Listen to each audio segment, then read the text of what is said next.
Batang Don Mariano to, sanay na sa gulo.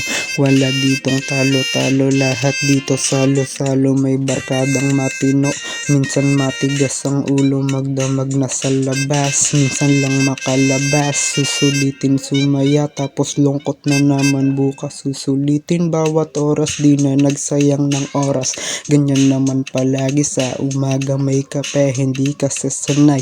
Laging puyat, hating gabi walang pake.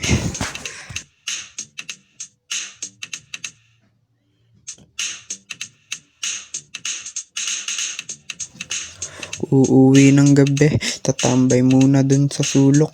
Hindi mapakali, kinakausap ang sarili.